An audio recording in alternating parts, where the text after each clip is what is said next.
Hi guys, good morning. Ito po, salita ng Diyos, bubuksan natin at pag-aaralan sa Job 40 verse 6. Basahin ko.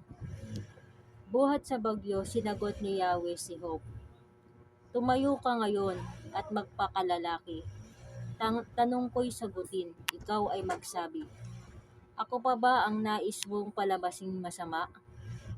Upang iyong palitawin na ikaw ang siyang tama? Ang iyong lakas ba ay katulad ng sa Diyos? Tinig mo ba ay dumadagundong katulad ng kulog? Kung gayon, balutin mo ang sarili ng dangal at kadakilaan. Magbihis ka muna ng luwalhati't kaningningan.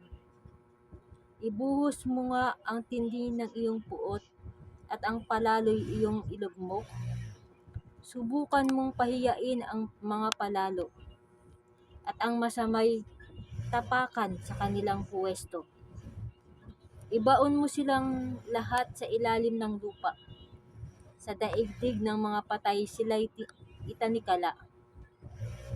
Kung iyan ay magawa mo, maniniwala ako sa iyo na kaya mong magtagumpay sa sarili mong kakayahan. Ang dambuhalang hayop ay tignan mo. Gaya mo'y nilikha ko dito sa mundo. Ito'y parang baka kung kumain ng damo. Ang lakas niya'y naiipon sa kanyang katawan. Ang kapangyarihan sa himaymay ng kanyang laman. Ang tigas ng buntot niya ay cedar ang katulad. Ang kanyang mga hitay siksik ng matatag. Parang tanso ang kanyang mga buto. Sintigas ng bakal ang kanyang braso. Siya ay pangunahin sa mga nilikha.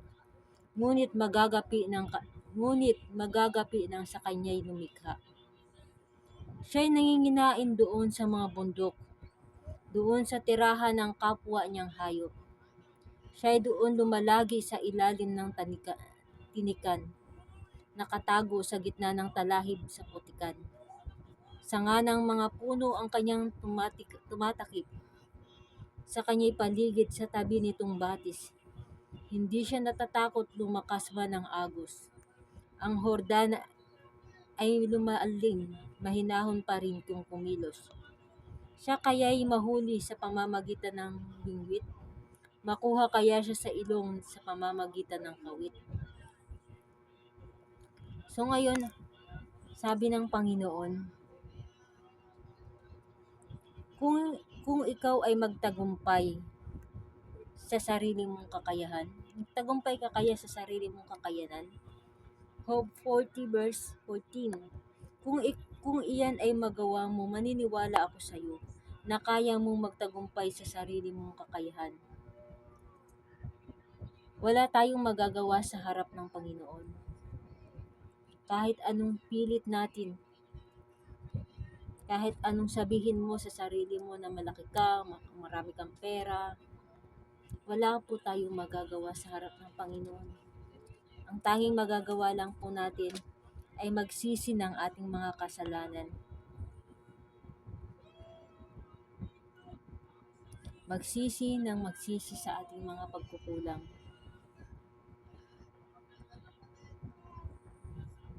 Kaya kung ako po ang tatanungin, malapit na po talaga ang oras at panahon na hindi natin alam ang oras ng pagbabalik ng Diyos. Kaya,